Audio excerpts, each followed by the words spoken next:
Boa tarde, senhoras e senhores. Muito bem, chegamos até aqui, programa 121. Para vocês que acompanharam o 121, parabéns, hein? Haja saco. Bom, vamos lá. Pedrinho, Opa!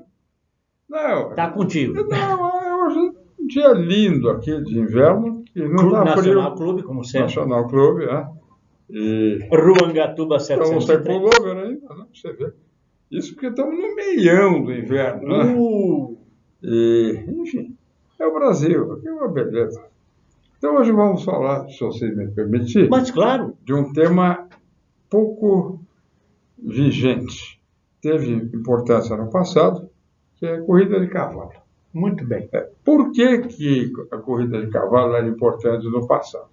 Porque eles precisavam melhorar o plantel equino para as guerras de então, século XVIII, século XIX. Aí, um rei da Inglaterra, um pouco antes disso, no fim do século XVII, para incentivar a criação de cavalos, ele mesmo chegava a montar nos páreos, né? Daí ficou conhecido como o esporte dos reis, né? E Hoje ainda o polo, né, é considerado um esporte de elite. mas perdeu o interesse militar o cavalo, né? Hoje, o interesse de lazer tem não só o polo, como adestramento na equitação e a corrida de cavalo. O que dá dinheiro mesmo, por causa do jogo, é a corrida de cavalo, né? Você sabe, Pedrinho, variando um pouco, É, variando não, dentro do tema, dentro do tema cavalo, né? Primeiro nós temos um amigo aqui que jogava polo e que o esporte é um esporte perigoso, ele quase perdeu um olho. O nosso presidente aqui, ah, o Quartim, ah, não sei se você sabia, ele jogava não polo. sabe. Jogava polo e quase perdeu. Ele tem um olho que não enxerga muito bem por causa do polo.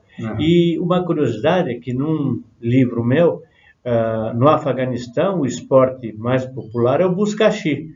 O buscaxi é uma espécie de futebol montado a cavalo, onde não tem bola, e você lê o livro, não? Você deve lembrar, os caras jogam com um carneiro decapitado, que é para você não poder pegar com facilidade do chão, porque você tem que levar de um lado do campo ao outro, sem cair do cavalo. Então, o cavalo faz parte da história da Da humanidade. humanidade, até agora, então. Então, eu vou contar uma curiosidade. Ainda no auge do ancião regime na França, da nobreza francesa, tinha um príncipe importantíssimo que ficou louco e achou que ia reencarnar como cavalo. Então ele mandou fazer um palácio para ser as cocheiras. Então, quando ele reencarnasse, ele está em instalações condígenas, né? Que é o Palácio de Chantilly. O caboclo aqui fala Chantilly. Chantilly.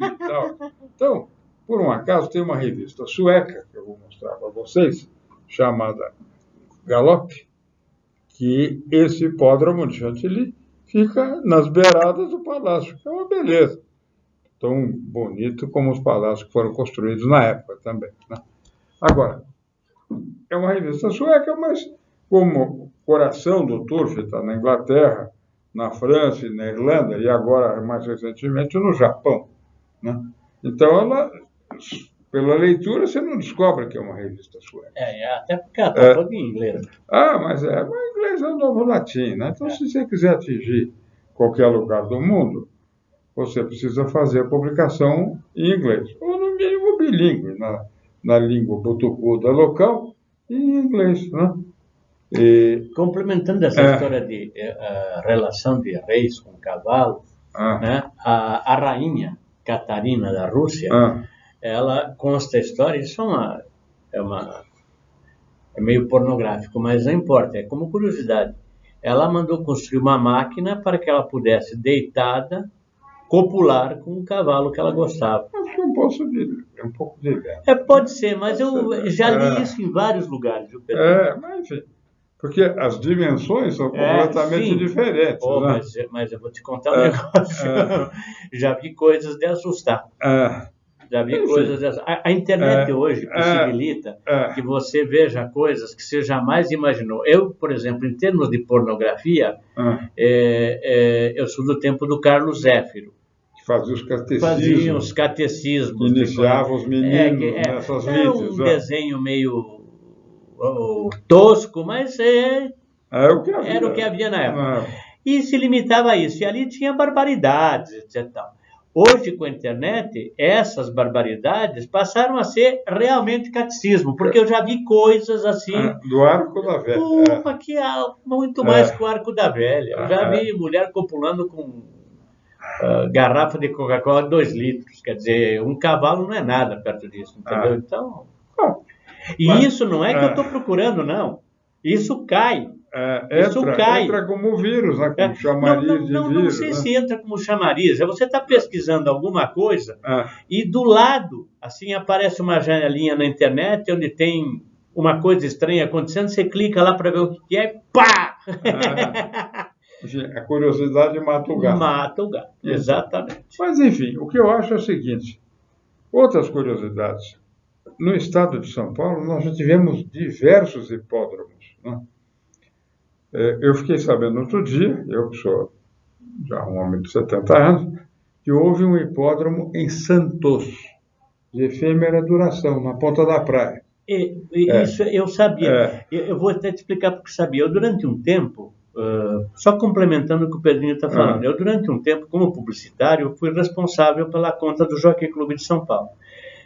É a coisa mais linda do mundo. Ver um páreo é a coisa mais linda do mundo. Infelizmente, o Jockey Clube está indo para o vinagre. Mas vai fechar no mundo inteiro. É muito lindo. O cavalo é um animal extremamente plástico. Eu costumava dizer na época, você joga a câmera no chão, perto do cavalo, e a fotografia que sair você pode botar num quadro. Porque o cavalo é sempre lindo. O cavalo é um animal perfeito. Eu ganhei vários prêmios, melhor outdoor, melhor campanha, etc. Na época, com fotos minhas tiradas no Jockey Clube aqui. Porque é uma maravilha. E por causa disso, o dono da agência que eu trabalhava, Carlos Guntovich, ele tinha cavalos no jockey. Ele tinha um aras, tinha cavalos no jockey. É uma coisa maravilhosa. Realmente, bom, é caríssimo você manter, um hobby muito caro. Mas é uma maravilha. E naquela época, almoçar lá em cima do jockey, enquanto você via os treinos, maravilhoso. O touro está em decadência no mundo todo, né?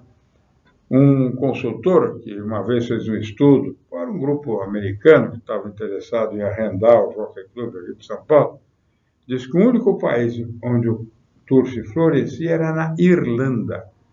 E tem um canal no YouTube que você consegue ver os pares todos no mesmo dia, porque como eles estão 4 horas na frente, 5 horas na frente, então o paro que correu às 2 da tarde, você... aqui 8 da manhã. 8 da manhã, exatamente. E aí, logo depois, lá pelas... 10 da manhã. 10 da manhã. Aí, horas depois, você já entra e vê o paro que correu naquele dia. E eu acho que às vezes você consegue pegar. Bom, você consegue pegar até ao vivo. Né? O streaming direto. Aqui, por exemplo, eu, na minha casa de campo, que eu tenho parabólica, eu pego um canal que é do Jockey aqui. É o canal 2 lá. Mas isso tudo está em decadência. Agora, na Inglaterra, resiste porque a rainha Elizabeth II é fanática por corrida de cavalo. Ascot. O mais chique de todos é Epsom, né? Ascot ganhou um ar assim, de um evento de vários dias, né? Então, é mais badalado hoje em dia, né? E tem pares importantíssimos também. Mas o páreo mais chique de todos é o Derby de Epsom, né? Que já está sendo corrido há 220 anos, mais ou menos. Né? Só, exatamente. E nessa época já foram demolidas as arquibancadas e construídas novas. A nova de Epsom e de Ascot eu não conheço, porque a última vez que eu estive lá foi em 92. Mas a elegância é o mesmo. Os ingleses têm vários cercadinhos dentro dos hipódromos, no que eles chamam de Queen's Enclosure. É obrigado a ir de fraque. Senão você não entra fraque e cartola, só isso. Enfim, aqui tem que botar um cartaz, para nossa tristeza, que é proibido entrar de camiseta regata e sandália havaiana. É isso aí. Mas um degrau acima entra. Um degrau acima, que é o que eles chamam eufemisticamente de esporte fino. Esporte fino. Pedrinho, é um gancho, saindo um pouco, mas só para comentar como é que funciona a coisa. Antigamente, não muito antigamente, tá? Vamos falar dos anos 60, não é muito antigo, 70 que seja. Você ia viajar de avião e as pessoas estavam bem vestidas, estavam arrumadas. Nos anos 60 as mulheres iam a cabeleireiro, os homens iam de terno e gravata, etc. No avião todo mundo se comportava de uma maneira cavalheirística. Hoje, eu já viajei em avião com um cara de bermuda e sandália havaiana roçando a perna peluda na minha, sabe? Quer dizer, de regata, o mundo esculhambou. A verdade é essa, o mundo esculhambou. Já ninguém mais está bem aí. E algum tempo atrás eu li um artigo interessante sobre os trajes em geral, né? Em inglês, esse genérico de traje é attire, né? Em castelhano, atuendo. Atuendo. E em francês é tenue. Então, o smoking é tenue de soirée. Tenue de soirée, exatamente. Exatamente. E o que o pessoal nem lembra que já existiu no Brasil, que era a casaca, que era os americanos mais bocó chamam de white tie. Que a casaca é aquela roupa que parece pinguim, sim. Mas o colete é branco, a camisa é branca e a gravata é branca. Tem uma exceção. Se for uma cerimônia fúnebre durante o dia, aí os homens vão de gravata preta. Mas é muito raro isso aqui no Brasil. Eu acho que a última vez num evento público que se usou casaca aqui foi a inauguração de Brasília. Estava eu lembro disso. Todo o corpo diplomático de casaca. O próprio Juscelino estava de casaca. Primeiro o cafajeste que tirou fotografia presidencial sem casaca foi Figueiredo. Aquela cara de manga larga dele. Está ótimo. E os tempos vão mudando. O Lula deve ter tirado um de cueca. De cueca e a camisa do Flamengo. Alguma coisa. Flamengo não, do Corinthians. Do Corinthians. Enfim, então isso tudo. O traje de paletó e gravata, os franceses chamam de tenue de ville. Né? E assim tem todos dressing coat, como diz. Você sabe que o máximo que eu cheguei em matéria de vestimento foi um smoking. Nunca usei um fraque, nunca fui convidado para nenhum casamento que precisasse usar fraque. Eu casei de fraque e fui no casamento da minha irmã. Usei 2 vezes fraque. Eu, no meu casamento, não estava de fraque. O meu único casamento. Né? Tive vários, mas casamento assim, em igreja, teve um, e não foi de fraque. Foi aqui perto, inclusive, na Capela do Sion. Do Sion. Eu também casei na Capela do Sion. Nós temos muita coisa em comum. Muita coisa em comum. Agora, o mais interessante é que eu, que sou de outra geração, usei casaca 2 vezes na minha vida. Eu nunca usei casaca. Quando veio a Rainha Elizabeth aqui visitar o Brasil, em 68, o governador do estado teve a gentileza de convidar meus avós. E como eles já tinham idade, mandaram mais 2 convites, que era para os acompanhantes. Né? Tanto para o meu avô, que já era idoso, como para a minha avó também. E os meus avós, gentilíssimamente, convidaram a mim e minha irmã. E você foi eu fui de casaca. Claro, exatamente. Claro, E vesti uma outra vez, quando o Clube Paulistano encenou o último baile do Império, que teria acontecido em 1889, né? Que foi um baile de casaca. E eu também vesti, essa vez vesti casaca. Tem até hoje, porque diz que casaca você não manda fazer. Você herda do pai e do avô. É verdade. Eu, quando era magrinho, herdei do meu pai. Pude ir nesses eventos. Né? Isso é uma tristeza. Você sabe que eu tinha tanto o smoking preto, como tinha o Summer Jacket, que é o smoking com casaco branco. Nenhum deles me serve mais. A gente vai encorpando. Não serve mais, infelizmente. Outro dia eu quis botar, porque eu ia num lugar assim mais elegante, etc. Um casamento, falei, eu vou botar um Summer Jacket que fica bonito. Eu lembro sempre do 007. Summer Jacket, para mim, o representante é o Sean Connery, não é qualquer 007. O 007. Qualità. Um homo de qualità. Um homo de qualità. Aliás, mudando de áreas para bugalhos, falando do 007, esse Daniel Craig, esse último, também é o 007. Tudo que veio no meio era porcaria. É o primeiro e esse último que agora está fazendo um cu doce, vamos falar danado para fazer o próximo filme do 007. Eles estão especulando que a próxima 007 vai ser uma mulher. Vai ver o que é empoderamento do direito de matar. É empoderamento. É um saco isso. Vou te dizer, já tem 007 mulher, tem lá, como é que chama? Eu nem lembro o nome, mas tem. Tem aquela que é arqueóloga, como é que chama? Você sabe? Não Não sabe, tem sabe? ideia. Eu também não. Mas tem. Diz que uma arqueóloga fala assim, que felizmente eu me casei com outro arqueólogo. Assim, quanto mais eu envelheço, ele mais me acha interessante. Exatamente. Você falou isso, eu lembrei. Até para dar um toque de humor aqui no programa passado, eu mostrei um livro sobre alienígenas, sobre OVNIs, etc. Então, e agora você contou isso aí, eu lembrei. A história de um cara que adorava coisas assim do espaço. Então, quando tinha qualquer dessas reuniões de observadores de objetos aéreos não identificados, ele ia. O cara era um bancário.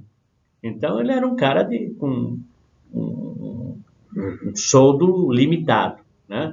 Ele economizava para ir. Então, teve em Brasília um congresso de OVNIs, etc. Ele pegou o fusquinha dele, o dinheirinho dele, pá, foi para lá. Foi para lá, assistiu, ficou emocionado, conheceu um monte de gente, aí da área, né? Quando ele estava voltando de noite lá pelo meio do sertão, ele viu assim no meio do mato um vulto negro enorme, cheio de luzes coloridas. Falou, meu Deus do céu, o sonho da minha vida, tem um OVNI aí. Pousou na minha frente, ele parou o carro, desceu pensando, como é que eu vou me comunicar com esses seres que vêm de outra galáxia, etc. Tem que fazer uma coisa que não assuste, que mostre que nós somos bem intencionados. Então ele começa a caminhar em direção àquele vulto, andando pela mata rasa, e vai pensando o que falar. Quando ele chega a uma distância que ele sabe que pode ser ouvido, ele diz assim, meu nome é Mário da Silva, bancário, venho em missão de paz. E ouve uma vozinha do lado de lá, assim, Zé Mané, cearense, caminhoneiro, em missão de cagar. Então, é mais ou menos isso. Não, essas coisas todas, eu sou um pouco cético. Não acredito, mas não nego peremptoriamente, que é uma grande arrogância. Você achar que bilhões de estrelas, só uma que tem uma merdinha de planeta que tem. E tem uma merdinha de gente pensando mais ou menos. Alguns pensam. Alguns pensam, alguns se arriscam.